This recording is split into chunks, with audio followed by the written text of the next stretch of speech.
Howdy everybody, David Minkin here, starting player with Connect More, and welcome to a Kickstarter Preview edition of Avoid the Rules, a video of instruction and demonstration that helps ease rule understanding and learning. Easy start, and today I'm featuring Alban Viard's Tramways. Now this Kickstarter will become live sometime in May 2016, and I'm going to make the usual disclaimer I always make with Kickstarter videos. What you're seeing in this video is not a fair representation of component quality, graphics, all that other good stuff, but my goal of this video is to give you a feeling for the gameplay so you can decide whether or not it's going to be a game that's going to be appropriate for you and your game group. So I have to be honest, I have never played an Alban Viard title before, but when he asked me if I'd like to do a review for this, I was actually quite intrigued because this is a deck building, hand management game with an auction mechanic, a bidding mechanic in there, with a pick up and deliver and network building, route building, and so there's a lot of interesting mechanics on here that I like. And when I looked back on his Board Game Geek page and started learning a little bit more about him, I saw that he makes loads of Age of Steam maps, plus he's made some other pretty cool games as well that I've been learning about. So I'll give you a bit of a spoiler alert. I'm really interested to start digging into his other titles, especially his Age of Steam stuff. And I've never played Age of Steam because I really like what he's doing here with his ability to create these networks, create this world. And he's done this in Tramways, and he's done it through a pretty clever ability for you to be able to start building a deck and doing some hand management. And we're going to show you all of these things in the video. So I've kind of spoiled it. I do enjoy the game, and again, I would encourage you after this video or at any time in this video, go check out the Kickstarter preview page for yourself to see if this game is going to be attractive for you. So let's get started, let's jump right in, and let's take a look at this game. Welcome to Tramways. So at first glance you might notice that we are zoomed way out because this board of Tramways and all the cards and decks and everything on it takes up a big footprint on your table. But don't worry, we're going to zoom in on appropriate bits to make sure you see every little detail that's required for you to see to get a feeling for the gameplay. So let's get started. What you'll notice here is that in fact I've left the board as it ended at the end of a previous 3-player game that I recently played. The reason why I did this is quite simple. I want to show you different parts of the gameplay, and I thought it'd be best to show you on a board that was already all set up. However, the rest of the bits that you see around here, by and large, are what the game is going to look like at the beginning of the game. And so I've got the pink player area here, I got the green player area down here in the lower left, and orange is off the screen. Now you also notice that each player has their own little player board here, which we'll talk about. We also have our own cards that I've flanned out. Now in fact this is going to be a deck building hand management game in which at the beginning of the game you're going to actually have some choices as to how to get your deck started. So I'm going to show you those choices, but of course when we're done we're going to flip those over and that will become our deck and our hand for subsequent play. So all of that out of the way, let's just dive right on in. So how the heck do you win this game? Well, it's quite simple. You are the owner of a Tramways company, as is every other player in the game, and it is your job to be able to build routes and networks throughout the city here indicated by the board and be able to move passengers along these routes to different destinations. And by doing so, you're going to make the people of the city happy. So you're going to be awarded happiness points. So in fact, the player who gets the most happiness points at the end of the game is the winner. Woohoo! However, you might also be causing stress to everybody. You might be actually a stressful tramway to ride on, and you will be tracking and getting stressed throughout the course of the game, and that in fact is what's marked here on your own individual player boards here. You'll notice that this marker up on the top is going to be your stress indicator. So as you move your stress up 1, you'll notice that the numbers actually do not count up in sequential order. They actually start skipping gaps because that's how many happiness points you will lose at the end of the game, depending on where your stress indicator is. So you definitely don't want to start stressing out your citizens. And you also notice whenever you see actually a hexagon here that looks something like this, that's what your happiness points are indicated by. There will be opportunities at the end of each round if you're on this rightmost point where you'll continue to lose happiness points throughout the course of the game, or as you might imagine, if you had to increase your stress marker further to the right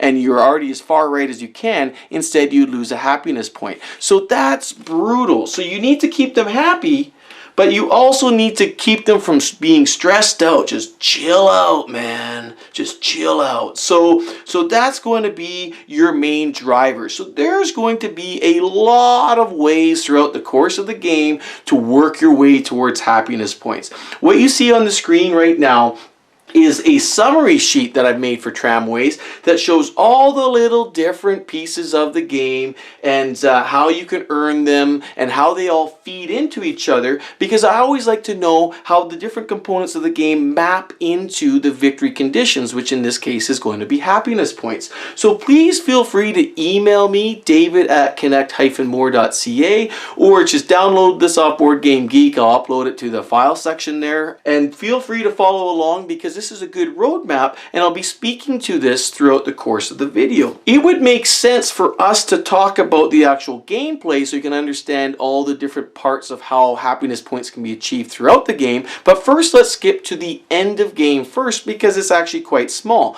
The end of the game, you can earn happiness points by all your complete links that you have here on the board, and you'll get 3 happiness points for every complete link. A link is considered complete if it connects on one side one of the building types, and of which there are 4. Again, the green residential, the red leisure, the blue commerce, or the yellow industrial. So as long as it could have that on one end, and on the other end it could also have a building, or it could have one of these parcels that you see here, and there'll be a parcel that you see they're indicated by F6, D4. And these parcels are important at the very beginning of the game for your card selection. We'll talk about that in a second. However, as I was saying before, a link is complete if it's connecting either parcels and buildings or a combination of the two. So you're going to get 3 victory points each for that. But is that significant? Well, let's take a look. So if we take a look at Orange, Orange won the game because here on this board, the happiness point tracker is this little tracker that goes around the outside of this board.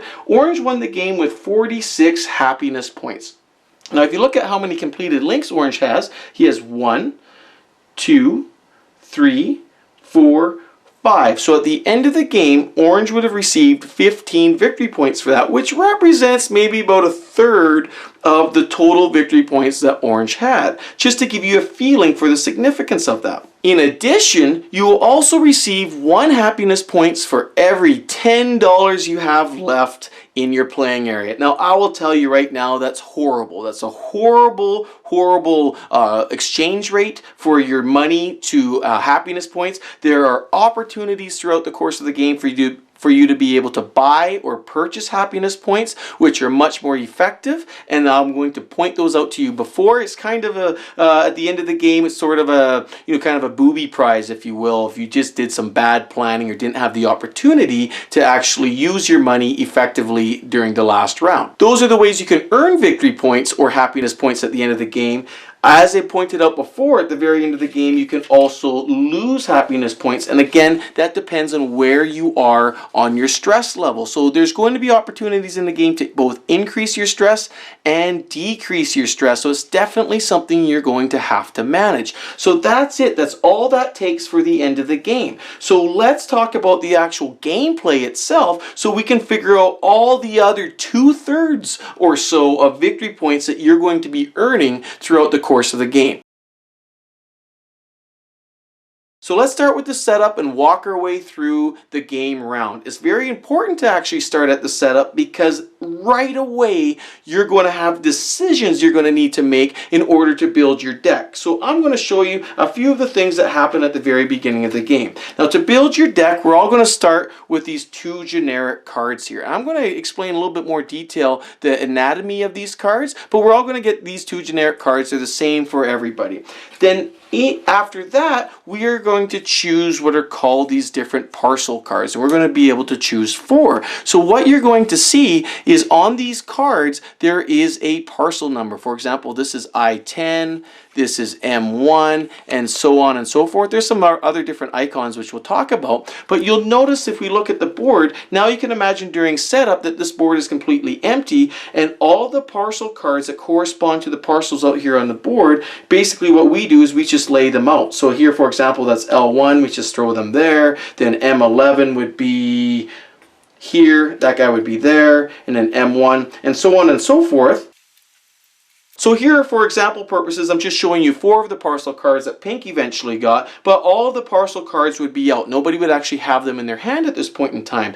Now, starting with the starting player, he gets to choose 2 of the parcel cards and take ownership of them. And then the second player will also choose 2. And then in this case, for a 3-player game, the third player will actually choose 4 of the parcel cards, and then it comes back like you would say in Settlers of Catan, and then the second player would choose an additional 2 cards, and then the start player would then choose his final 2 cards. In that way, everyone's going to choose 4 cards. But there's a lot of decision that is going to go on here right from the get-go, because if I show you a card, all of these cards have a variety of things on them. First of all, most cards here have what's referred to as a magnetic strip along the side. That's going to be important for when it's time to actually start moving people around the board. However, you're also going to notice that there's going to be 4 action slots, as they're called, on the left-hand side of the board. And all of these different slots and these icons represent different abilities that this card is going to give you throughout the course of the game.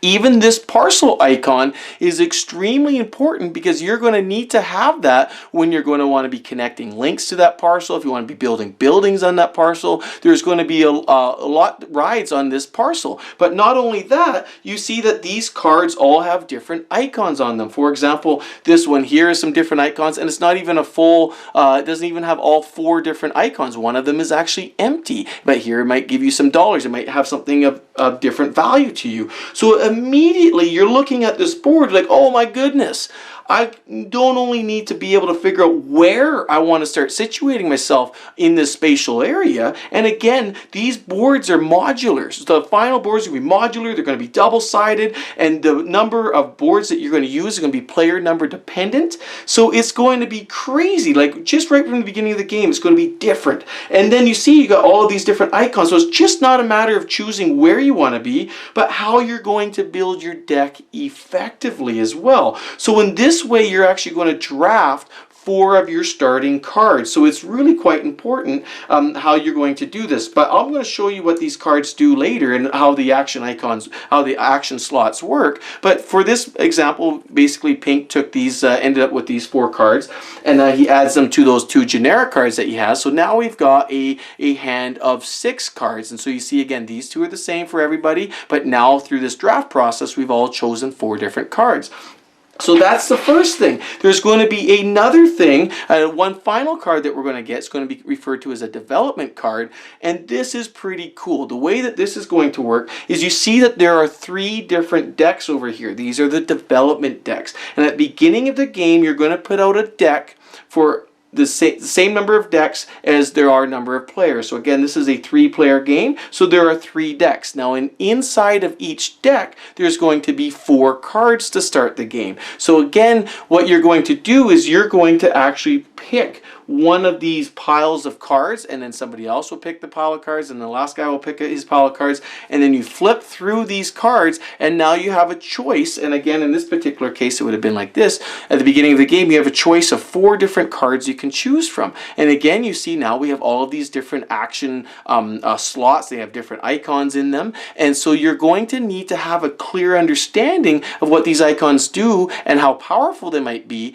And frankly speaking, this is one thing that makes the first first play of this game a little bit difficult because you're building a deck and you don't really know how or why, and you've got all these decisions of how to choose 6 of your first 7 cards, or pardon me, 5 of your first 7 cards, and you really don't really know. But in this particular case, what happens is Pink took this card, adds it to his hand, and there are 3 cards left remaining. So what you can do is you can then choose one of these cards and leave it face up, flip the other 2 over, so the rest of the players have the opportunity to see one of the remaining cards, whereas the other 2 are hidden. So in that way you put it back, and now all of those decks actually have 3 cards in them.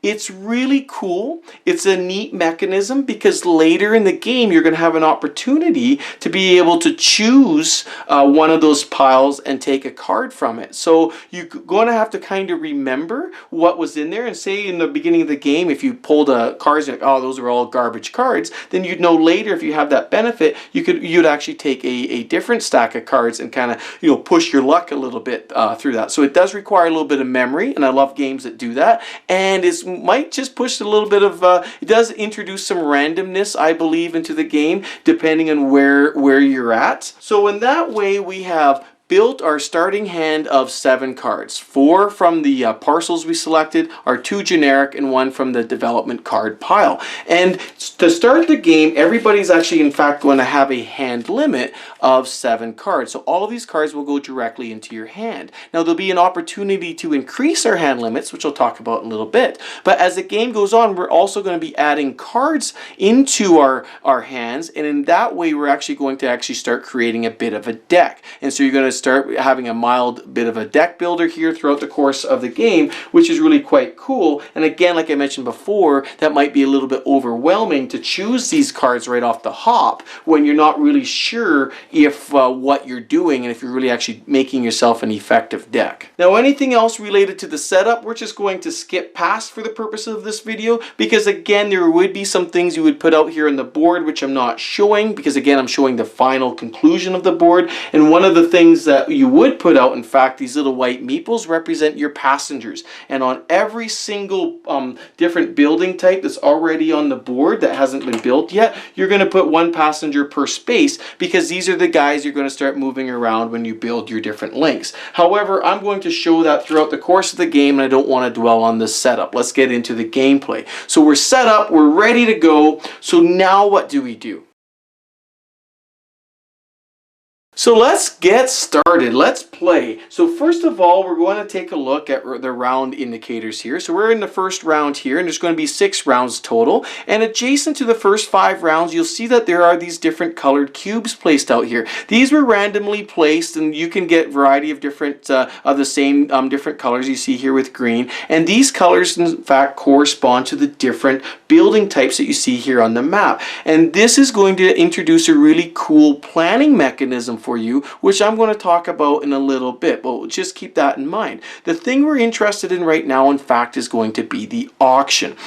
Now you'll see that this is going to be the auction board here, and the maximum bid amount that you can have for the auction in fact goes up to 10 right here, but the board is just split in 2, so just bear with me. The main part of the meat of the auction to show you is actually going to occur down here. So here we see we got the player turn order. Let's put it the way that I have for the example. So we got pink, we got brown, and then we got orange. So the way this auction works is a bit of a mind warp, and it's a bit difficult for me to still wrap my head around it, but it's pretty brilliant. I think this auction with more players is borderline brilliant, and with fewer players it's borderline crazy. So like it's this is a big part of how you're going to feel about the player count in this game, is how you feel about how this auction plays out. So I'm just telling you that right now. So I'll show you how it works, and then you can decide for yourself. But trust me, you need to try this auction before you really get a good grasp on it. The way it's going to work is whenever you make a bid, you immediately pay the dollar amount that you go on to the bank. So for this example, pink might go $2. So he will pay $2 immediately to the bank. Now this being the first auction, means he only has $1 left, because in the setup each player only starts with $3 to start the game. So he's going to bid $2. Now here's the catch. When it comes to Brown's turn to bid, he can bid $1 or $3. He cannot bid 2 because somebody to the left of him has already bid 2. So he's like, well, if I pass right away, he could do that, but then he'd immediately go into the last position here and be third. And he's not sure he wants to do that. So he's like, well, I want to stay in this auction for a little bit longer. So he's going to go up to $1. So he pays $1. Now Orange, he goes, well, I can't do 1 because he's there. I can't do 2 because he's there. I really want to win this first auction. I want to get started. I'm going to go and pay $3. So he pays his $3, and now it comes back to Pink. Now, if you start your turn and you're the highest chip anywhere in these columns, then you immediately get first player. However, he is not. He's in second place here. So he's like, well, maybe I want to stick around a little bit, because if I pass, I go to last, and I don't want to do that. So he could go down to 1. So he pays that additional $1. So now he's in for a total of $3, the 2, and then plus the 1 to the bank. So now he has nothing left. But you see, he didn't care who was to the right of him. You only care that you cannot duplicate a bid to the left of you. So keep that in mind. So now it's this guy's turn, and he goes, well, I've already bid $1. I can now bid $2 like this because I don't want to pass. So by paying those $2, now he's paid a total of $3 and he's still in the running. And this is the part of the auction that just screws you up, because now you notice that Pink paid this extra $1 and he didn't need to, because he's going to end up having to go into third place anyhow. And this is the mind warp of this auction. I find so many times when I play this game, I'm trying to stay in the auction without realizing that it doesn't make a difference, and I end up overpaying just to get last. Because what you're going to see now is Orange is got paid $3, but he's at the very top of the columns when it comes to his turn, so he automatically gets first place, or first turn. Now it comes back to Pink. He has no money left. He has no money left, so he has to pass, and so he has to go to the last position, or whatever's closest to the last, and then finally this guy is left over and he gets to pop down in second. So that was how the auction rolled out. So a couple of key points there. You saw that Pink paid $1 for no use, and Brown was able to pay the same amount. He paid a total of $3, but was able to actually do it more effectively and wiggle his way up, whereas Orange was able to just go straight for the $3 and hold on to it. So it's a neat auction, and again, with more players, it is quite brilliant and a bit of a mind warp. And with less players, I find you do a little bit more shadow boxing, if you will. It's a little bit more tactical, but really cool. You need to check it out. It's really quite neat. Now, why are you auctioning? What's the point? Do you want just to get first player? Well, yeah, you might want to get first player, and I'll show you why. But you're also going to be auctioning for cards, which I'll show you for a second. But you also need to be aware of the winner's curse, because here, whoever wins starting player for the auction also has to move up their stress level 1. As you can see here by this little kind of flat face, you move up the stress level. And this actually really does stress me out, because later in the game, there was a game I was playing, my stress was so high and I didn't have any real ability to decrease it. I absolutely did not want starting player at the end of the round, because it might have made a difference of 7 or 8 happiness points by pushing me up into the uppermost part, because I wasn't managing my stress very well. Because also in the last round, you not only get to increase by 1 stress, the very last round, if you win the starting player, you will increase by 2 stress levels. So it's really quite significant. So then the reason why you might want to be starting player is the first cool thing that you get to do is you get to choose one of the auction cards first. So this is the auction card deck, and at the end of every auction, you're going to flip over the same number of cards as there are players. And so then you're going to be auctioning for the ability to choose which one of these cards that you want. And what's really cool about these cards is I'm going to show you a little bit more about what these cards have, because not only do these cards have those 4 action slots, which I pointed out before, some of these cards have a little consequence down here in the bottom right. This is an additional cost you have to pay if you're going to use this card. But look at this dog. All this card is an empty card. There's no action whatsoever associated with it, but it's got a increase your stress by 1 level icon in it. So if you're going to use this card, all it's going to do is cause you a stress, and all it has again here is this magnetic strip, which we'll talk about. So that's just a horrible card. So lots of times the auction is you're just trying to avoid passing first, because then you're going to be stuck with something like this. Whereas some of these other cards, you see they've actually got some other little bits on them. You'll notice that one of these cards, in fact, has a parcel number still on them. This was a parcel that was not picked up at the beginning of the game during that setup phase, which I explained, but it still exists on the board. So any additional parcel cards that are not drafted at the beginning are shuffled into the auction deck here and then become available. So then you can actually buy this, and then it'll become yours later in the game if you win it through auction. And again, you've got these different symbols on there. So you're auctioning for that, but then you're also trying to auction for starting turn, because as you can imagine, when you start building out these links in this train tracks, there's going to be some butting of heads. There's going to be some competition for how you can actually place your links and build your track on the board, and there's going to be some rules that you have to follow. And it's very possible, and it happens in every game that I've played, where people are able to basically make what you've been doing worthless, and it really sucks. And because they were able to take advantage of going before you and are able to grab stuff and complete links and basically leave your links abandoned, which we'll talk about. So there's a real take that component to the auctions, and there's a real importance for the auction, so that you might be able to be on the right side of that sucker punch when you're playing. So after the auction phase, we move to phase 2 of the round, which is the action phase. And in fact, during the action phase, there's going to be 2 sets of actions. The first action round, each player gets to take 1 action, or they may pass and receive $2 from the reserve, which I've indicated here, for passing. During the second action round, you can take up to 2 actions, or you may choose to take 1 action and pass on the second action and again receive $2 from the reserve for doing so. Or you may pass altogether, but for doing so you do not get $4, you still only get the $2 despite passing on the 2 actions.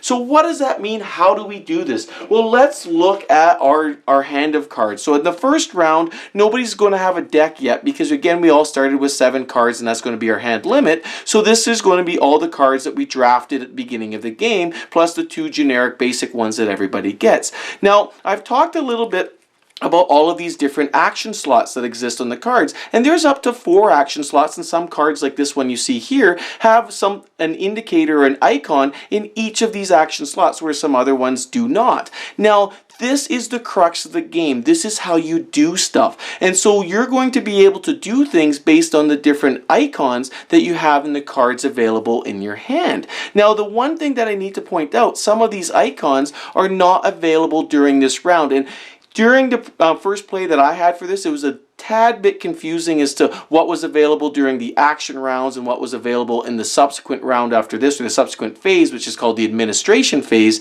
And this is one of these particular examples. But don't worry, I know they're ironing all of that out for the actual final game during the Kickstarter, and I'll indicate what you can or cannot do as we go along. So what can you do?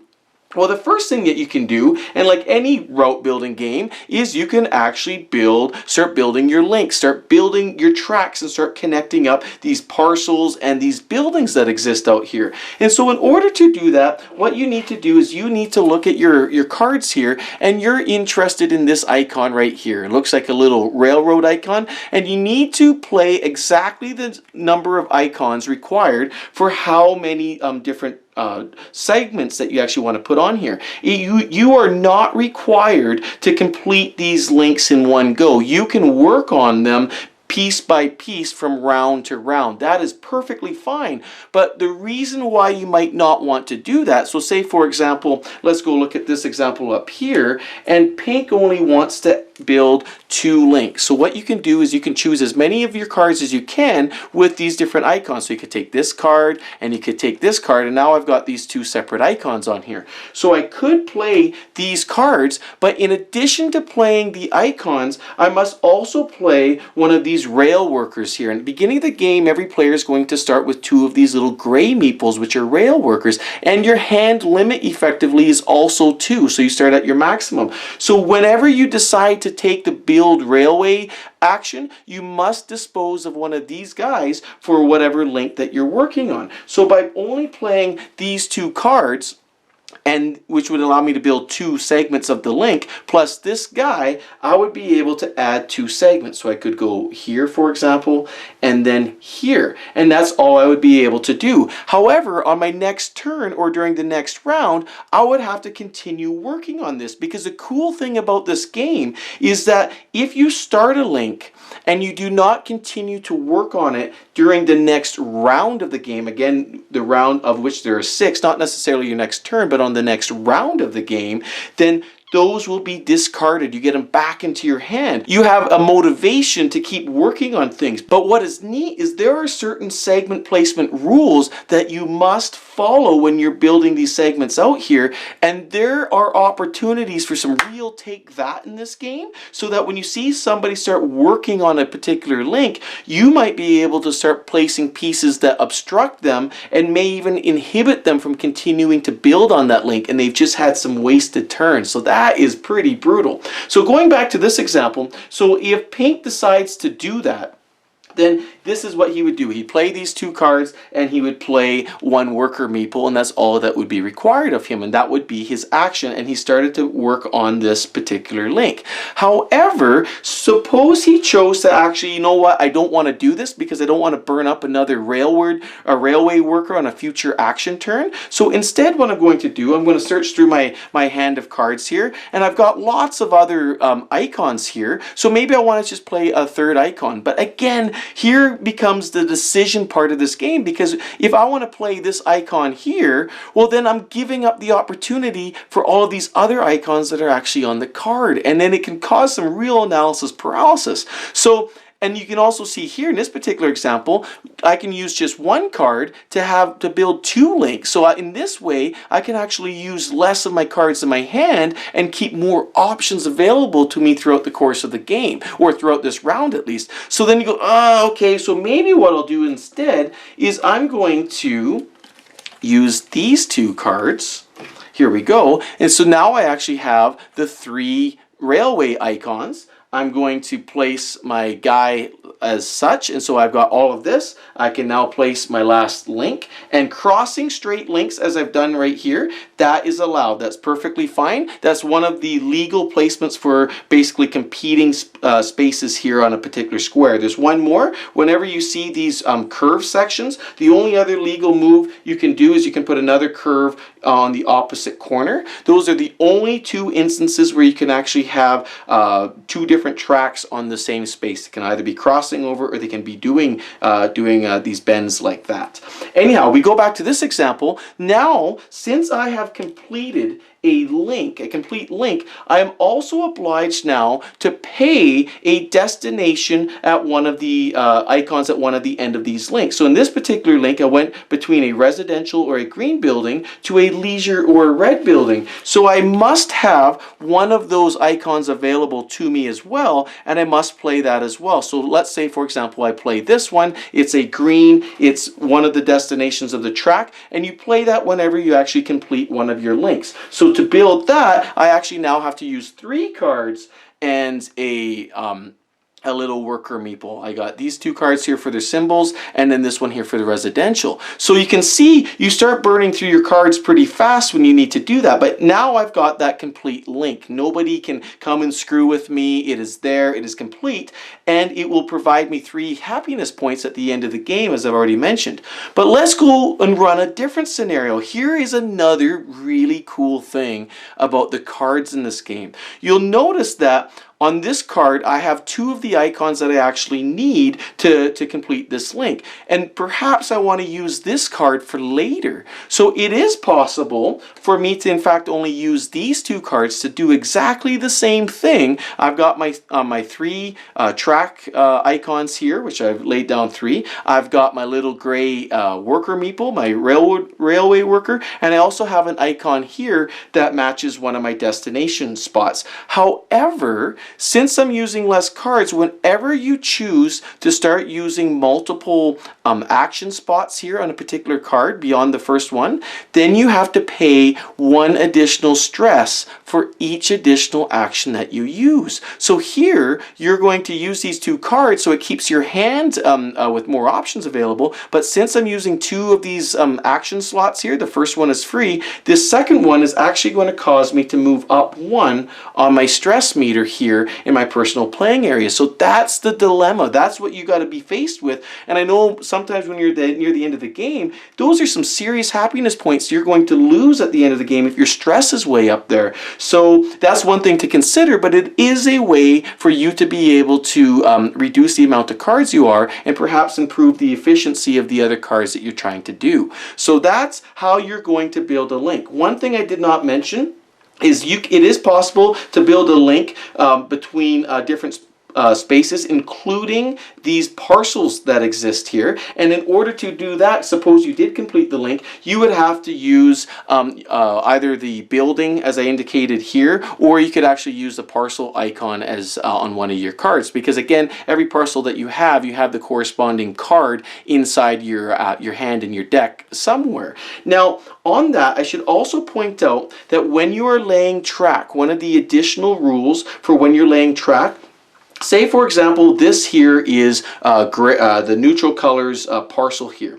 No other color can run a track into this particular area. Nobody can bend into that area. All track that's beside it must be pointing away or be parallel to that. You cannot start going into other people's parcels. You are not allowed to do that. Similarly, unclaimed parcels, you cannot start bending track into unclaimed parcels because it's not yours and you don't know. Because again, as a reminder, as I showed you in the setup, any unclaimed parcel cards, in particular this G11, you see will be put back into the auction deck and will become somebody's throughout the course of the game. So you cannot start bending in and start claiming these things unless, of course, it is your own. So once you have built a track, you may also choose to upgrade that track on a future action turn. And in order to do that, what you would have to do is you would need to play a card with one of these icons right here. It has basically the 2 little symbols here, looks like a little bit of a fence, and it has the happiness points on here. This is a typo on the card. It does give you 3 happiness points, and that'll be updated on the Kickstarter, but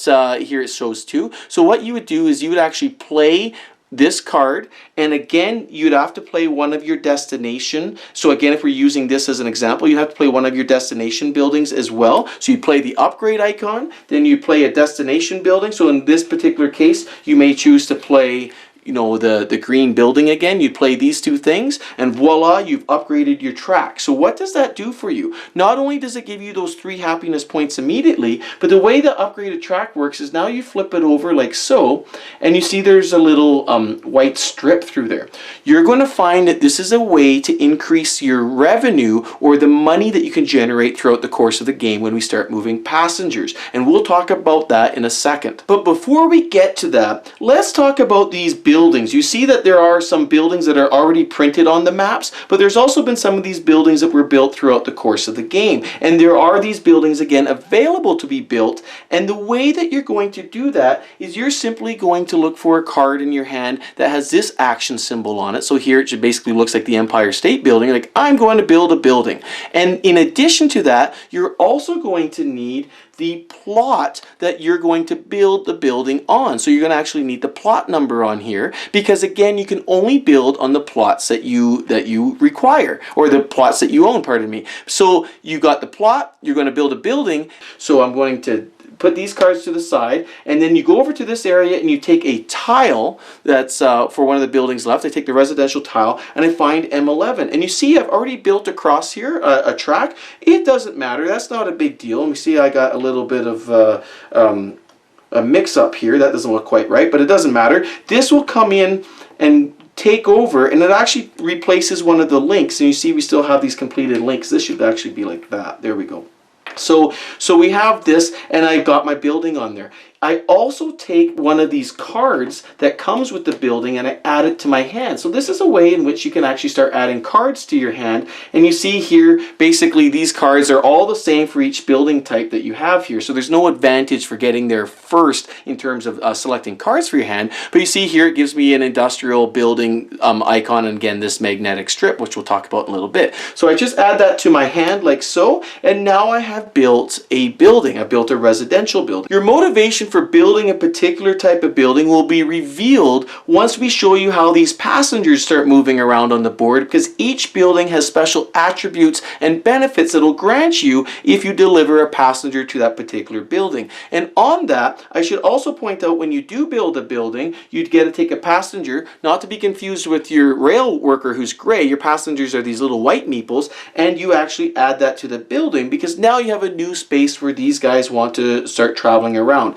And again, although you don't see it here, at the beginning of the game, each of the printed buildings have a passenger already added and populated on it. But since I'm showing you again the board, at the end of the game, you're not seeing any passengers, because once they move, they will go off the board forever. Additionally, each building that you build gives you 1 happiness point for doing so, but it also gives you the ability to upgrade that building on a future action turn, and by upgrading a building, you're going to get 3 happiness points. Woohoo! So you might get a total of 4 happiness points just by building a building and then upgrading it later. So how do you upgrade it? Well, first of all, you're going to look for this icon here, where you see you got the building icon and then a little arrow, and he's upgraded to a more spectacular building, granite countertops for everybody, who knows. And again, here you see there's a bit of a typo. It's actually 3 happiness points you're going to get, and this will be corrected in the final version of the game. So you're going to play this card. Then you must also play an icon of the building type that you want to upgrade. So if I wanted to upgrade this one, I would have to play a green icon like so. So I got my upgrade icon, I got my green icon, I can upgrade my building. So whenever you upgrade the things in this game, whether it be buildings or links, you just flip it over. You see there's some white added to the actual space there, and now that building is upgraded. And that has granted me 3 happiness points. So is there any other benefit to upgrading your building? Frankly, no. What it does is gives you the happiness points during the game, but it also allows you to do something sometimes on your actions, because sometimes getting the right combination of icons that you need on these cards can be very tricky to do to execute something. So you have to be a little bit malleable to your strategy, and sometimes you're like, well, maybe I'll just take these 3 happiness points. I have what I need to be able to achieve this. And so it gives you an additional option of something to do, and maybe helps you work towards the end of game increased happiness points as well. I should also add, just as I added a passenger meeple to this building when I first built it, if when I upgrade it there is no passenger meeple, he's already traveled somewhere else in the city, then you'd take that opportunity to add another passenger meeple to that building as well. So that's another benefit sometimes if you're looking for a passenger and you need to move him so you can start getting some points and some money or some benefits of the buildings. And we're going to get into that right now, because this is my favorite part of the game, moving these little passengers around the city and doing it in such a way that's going to give you money, it's going to give you happiness points, and in a way that's going to give you other tools that you need to start succeeding and building your engine throughout this game. So let's talk about the last action you can take during these action rounds, and that is to move a passenger. Now, the mechanics of moving a passenger are dead simple. Let's just take a look at our cards again. So what you first need to do is you actually need to play a card with a magnetic strip on it, and you'll see that all of these cards mostly have that magnetic strip on it. This is essentially your ticket to go riding on the tramways, and I think it's really cool how they did this on the cards. I think it's really quite neat. Like, I feel like if you just look at that, yeah, that could be like a little ticket. I can scan it in when they come by to see if I'm a proper paying citizen to ride the tramway. So you'll play any card that you want with this strip on it, this magnetic strip, and that's essentially a way, if you have a card with maybe some action icons that you don't really care about, you can still use that card effectively for one of the purposes throughout the game. So you play one of those cards, and then you would also play one of your destination cards. Now your destination can either be a plot, and so in doing that you'd have to play the actual plot that you want to travel to, or your destination can be a building type. So say for example I want to move to a residential here, so I could play this. So I'd play those two cards, and now that gives me the ability to move my passenger. So let's take, for example, this little passenger here. So then what you do is you move him along any combination of links that you want,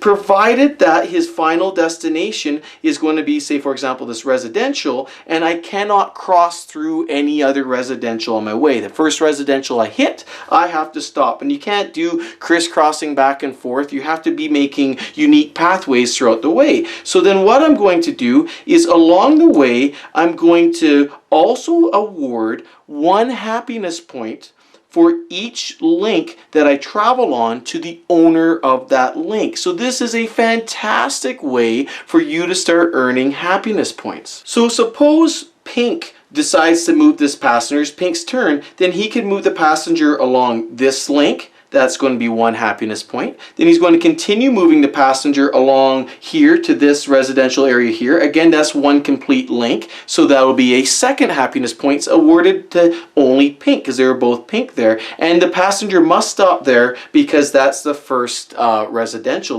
building that he has to get to. So as you're going along, you award these happiness points to the owners of the complete links that the passenger is traveling, regardless of whose turn it is. The second thing you're going to do along this passenger's journey is you're going to receive a benefit for the building type that you stopped on, and each of these 4 buildings have a different benefit, and these benefits are highlighted up here in the board. And again, during for the final version of the game, I'm assuming that these are going to look way cooler and it'll be more complete. But what's interesting here is once you get to the residential building, the benefit you can do is you can actually decrease your stress by 1. So you can see how during the end of the game, or if your stress gets really high, how you might be really motivated or incentivized to be moving these passengers to residential buildings, because you need to do it, and it's going to affect your gameplay, it's going to affect your strategy, and it might also affect what kind of cards you're choosing to use for what, because these residential building icons might be like gold for you, and you don't want to burn those cards up for anything else.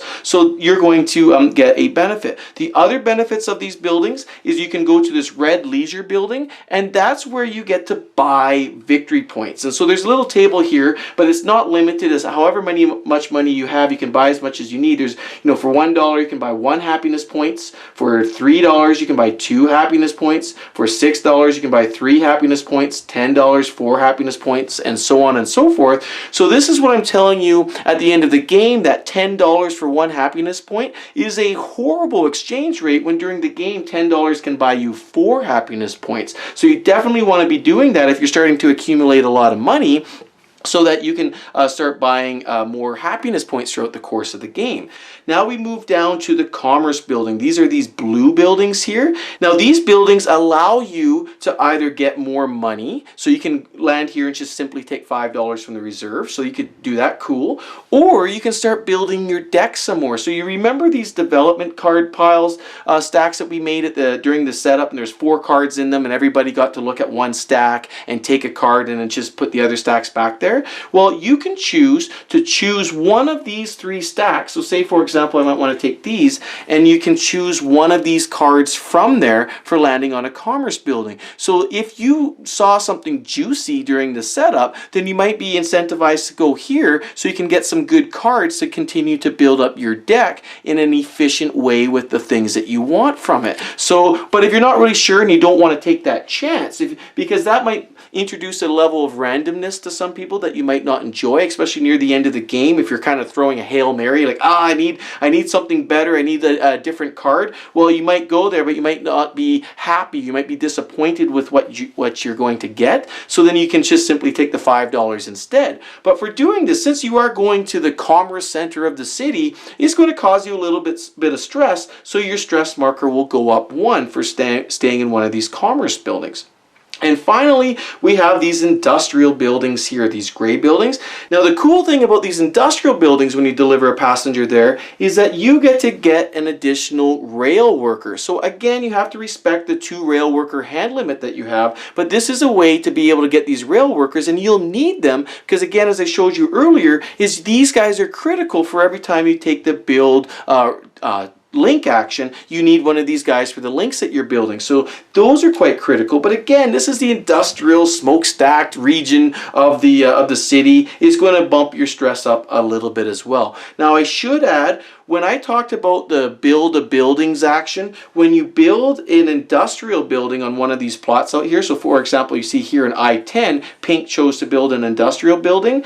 That's the ability when you actually build the building, is to be able to increase your hand size. So when you build that building, it's like any other building, but then you take this token here and you see it's got a little 8 on there, and it shows you if you flip it over, there'll be a 9, and that's going to be your maximum hand limit. So then you would simply take this tile when you build an industrial building, put it on top of your area like so, to indicate that now your hand limit is 8. So this is another way to be able to improve your odds and of the choices you're going to have by giving you an additional card each round into your hand, so that you can continue to maybe take the actions that you would like to do. So I didn't mention that during the build the buildings action, so I'm mentioning it now here for the actual building benefit, the benefit of the building when the passenger moves there. So each of these buildings has a fairly unique benefit, and depending on where you are throughout the course of the game, you may be incentivized to move the passengers one way or to the other. So to recap, to move a passenger, you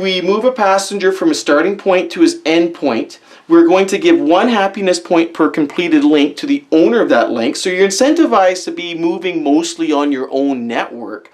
Once you get to the building, you're going to take that building special action. And again, you're going to be incentivized to be moving to certain buildings depending on what it is that you require throughout the game.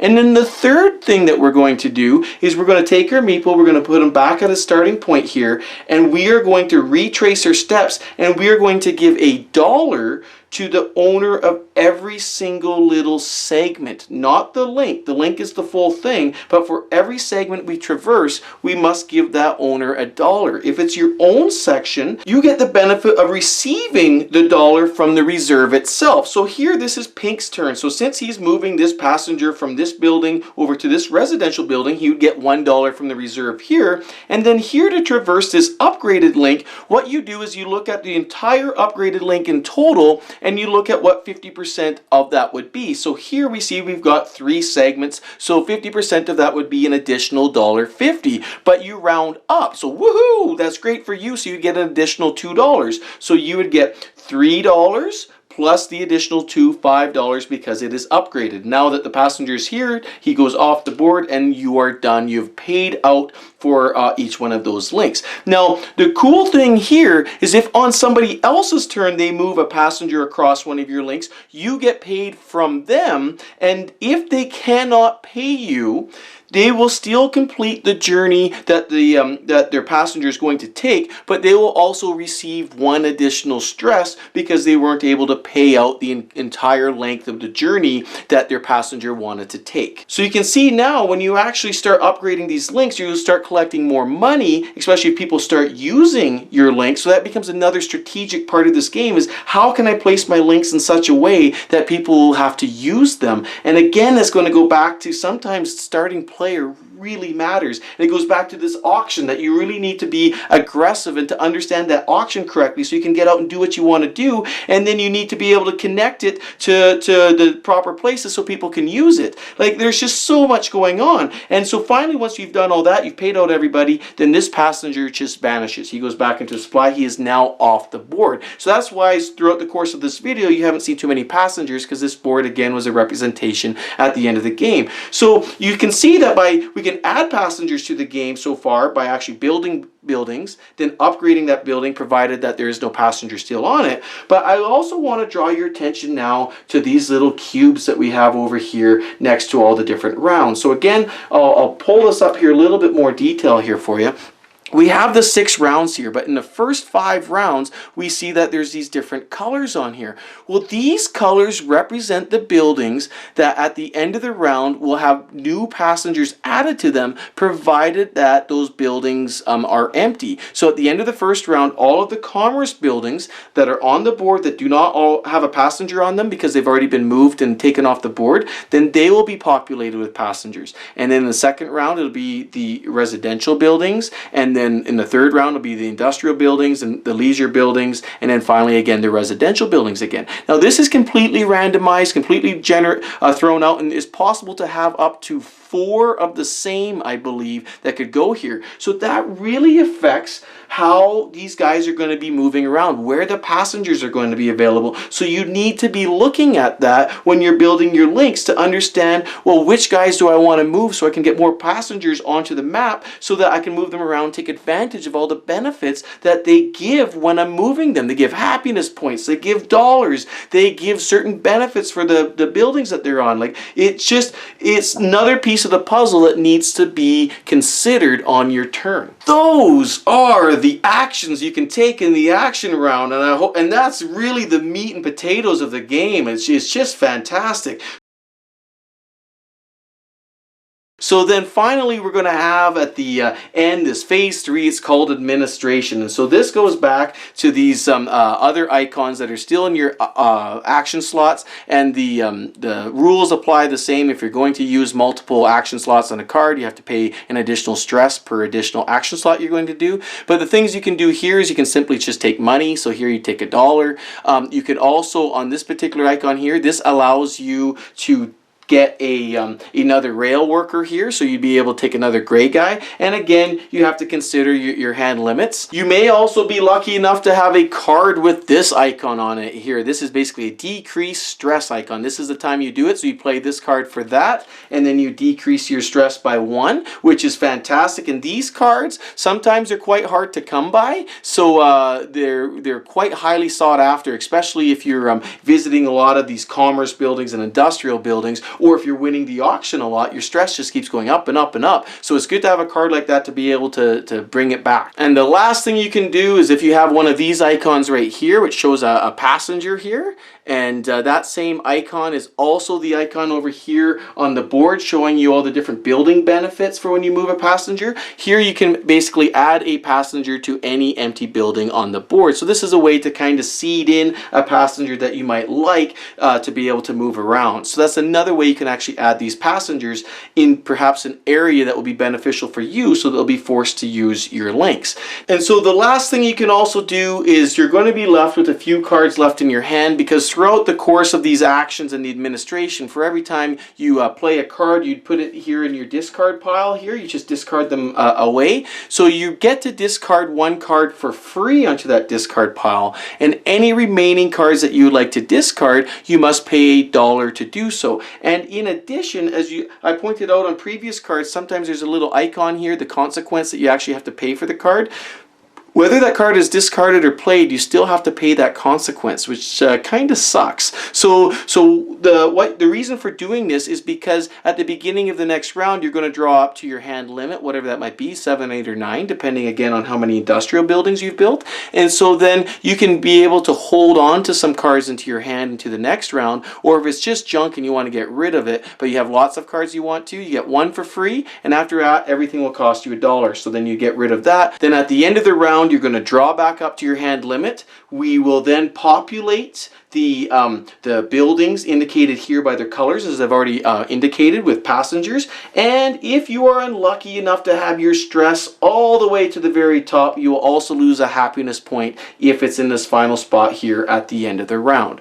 So that is Tramways. I hope I gave you a good feeling for it. I'm going to discuss it a little bit more in my final thoughts, but I'm not going to go into great depth or depth greater than what I've already done, because frankly speaking, I need to play this game more, and I want to play this game more with the final product, with the new modular boards, just so I can really get into it. But what I've seen so far, it's got some really interesting, cool mechanics that are just integrated really well.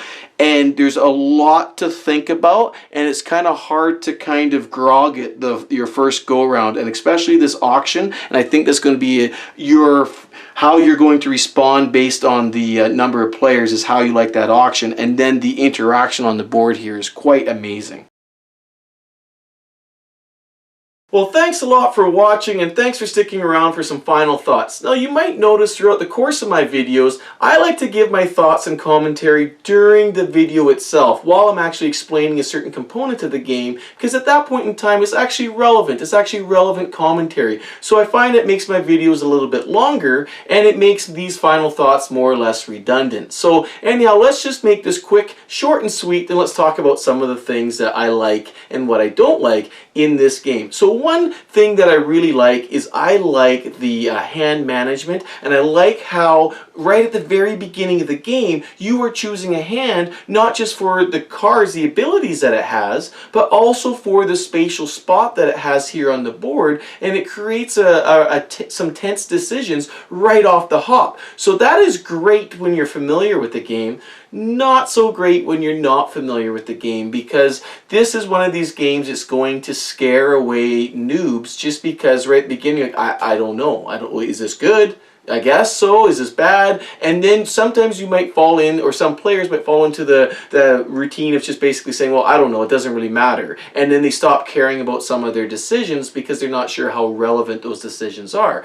So who is this game intended for? Well, of course, this game is going to be intended for more the serious gamer, the gamer who's able to overlook those hurdles and understand that sometimes a game worth playing is a game worth investing some time in to learning and to figuring out all the nuances of the game. So that's one of the main hurdles that I see of this game, is because right from the get-go, you need to have an understanding as to what it is you're trying to do so that you can actually start working your way to that final goal and how all of these things actually interact with each other.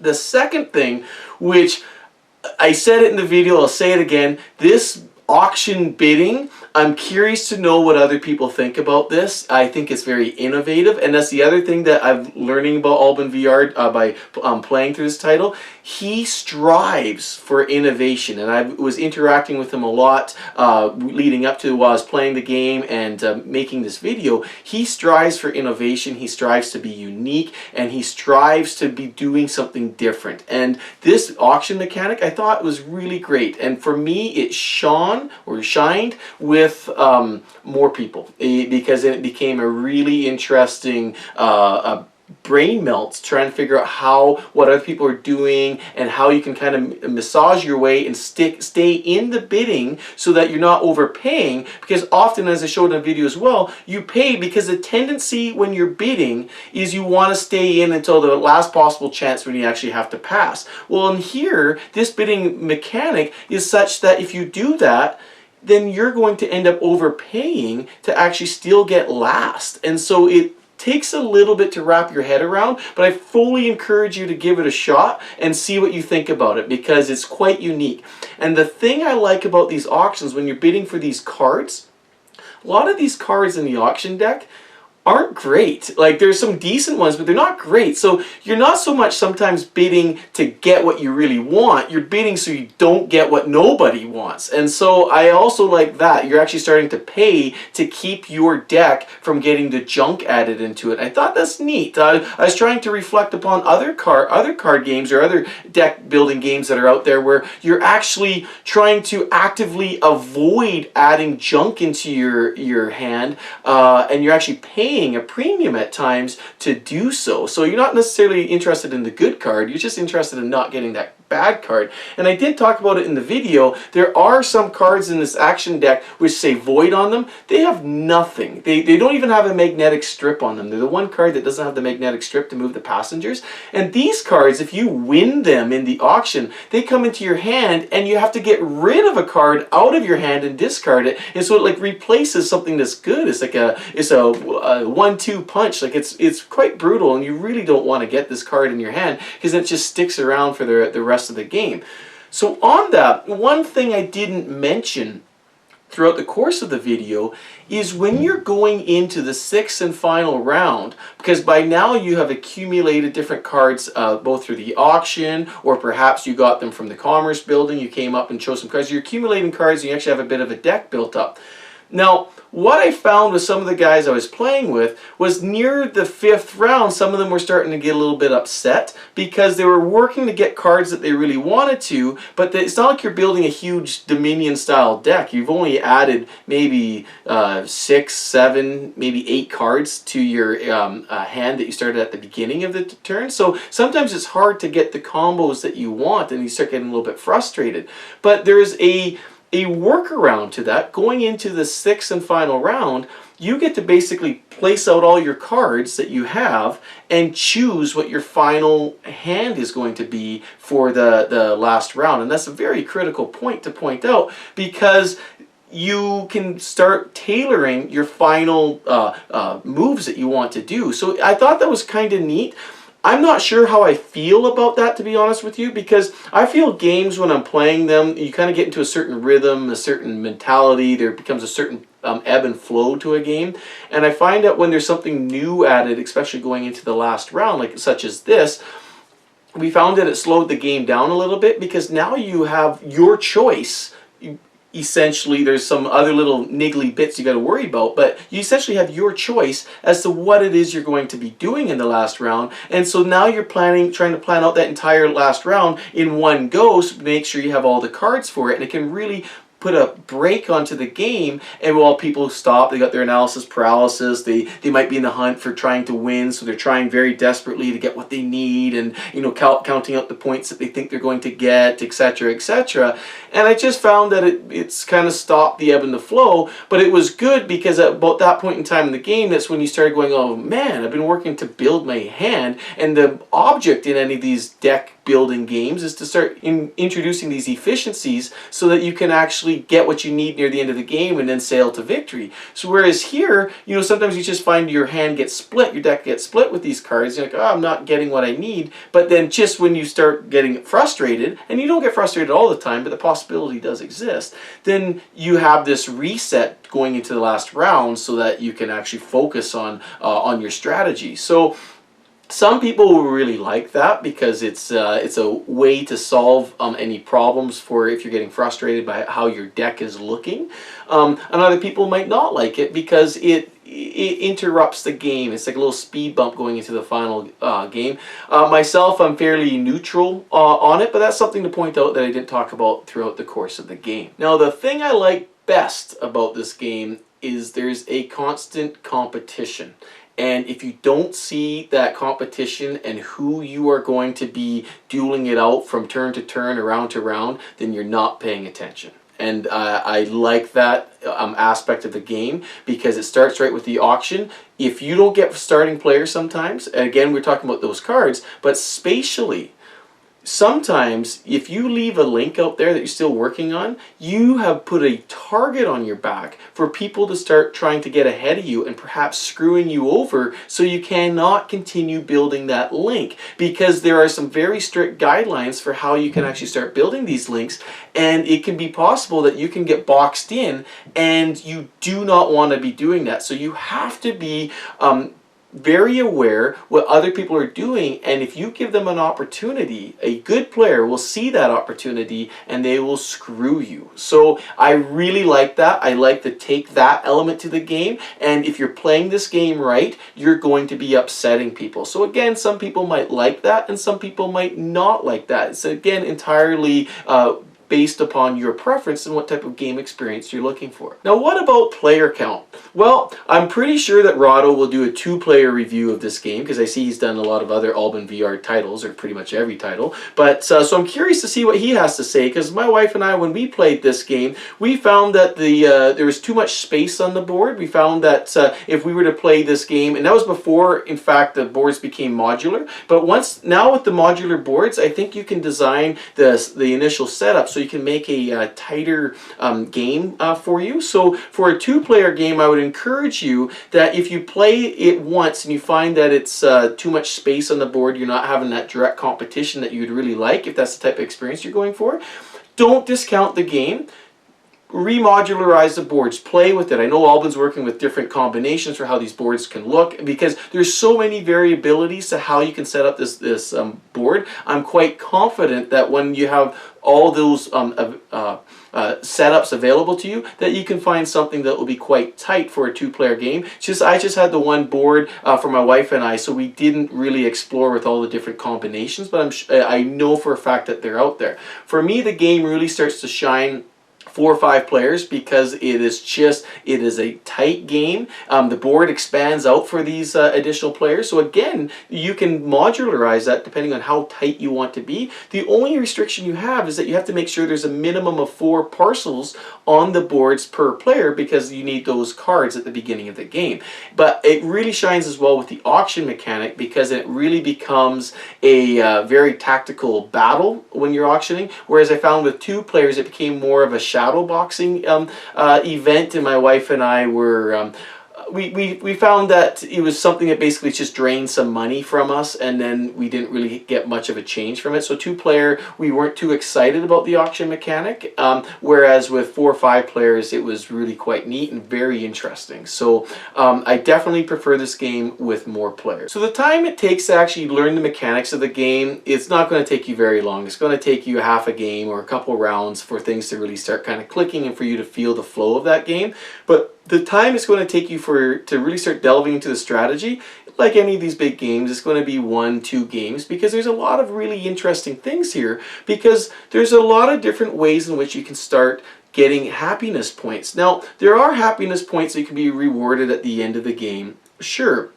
But I find that the real joy, the real meat of trying to figure out this game is in the moving the passengers. I just find that once you start building the network, then starting to get your passengers moving around, it's such a dynamic and fluid beast, because you have these passengers and you know where they're coming each round because you see them on the round markers here, which I thought was just brilliant. But you can also introduce new passengers by building or upgrading buildings, and then you can start controlling how they are flowing around. And not only is that going to help you work towards the end to gain the happiness points, but it's also going to give you some of these tools you need to do well and create your engine throughout the game. And so although the main driver is you're trying to get happiness points, as you saw on my resource summary sheet, there are so many other little bits and levers throughout this game that you can start doing so to be able to drive towards that end game, towards these happiness points. So on that, I must confess is that I think to really get a handle on whether or not this game is fully balanced or not, you'd have to play this game many, many more times than I have, because again, I would like to play it more, but again, I'm on a strict timeline to get this video completed before the Kickstarter launches. But I've played it definitely enough to have an understanding of the game and an appreciation for the game, and know that I want to continue to play it. But there's so many levers in this game that it's going to take a long time to explore each of these levers and how they can be used most effectively to work towards the happiness points. But it's definitely going to give you many games of exploration and discovery and learning, which is great. So it's definitely geared towards that type of player. This is not for your light of heart player who wants to chuck dice. That's not a game for them, but for a player or a group that wants to invest some time and exploring a game and having those, like even on the 3rd or 4th game, going, whoa, cool move. That's neat, and that's what this game provides. So I've gone on and on about this. I'm going to stop right there. I'm going to encourage you to do 2 things. First thing, go check out the Kickstarter page. If anything I've said resonates with you, go check it out. Second thing, if this video helped you decide whether or not this game was appropriate for you, please let me know. That would be great. I love making these videos, and more importantly, I love knowing that these videos will help impact your purchasing decisions for or against a game for whatever reason. I don't have any kickbacks associated with this game. I should mention that this prototype was sent to me free of charge, so thank you very much, Alban, for doing that. But all of my opinions I've expressed are mine and mine alone, but I'm always curious to know what other people are thinking and what they're looking for in a game. So if you have any questions, comments, or concerns, please find me on social media at Connect More Board Games on Facebook, or Games YYC on any other social media platform, or drop me a note at david@connect-more.ca. I look forward to talking to you, and I hope you guys have a great day gaming. Cheers, and I'll see you next time.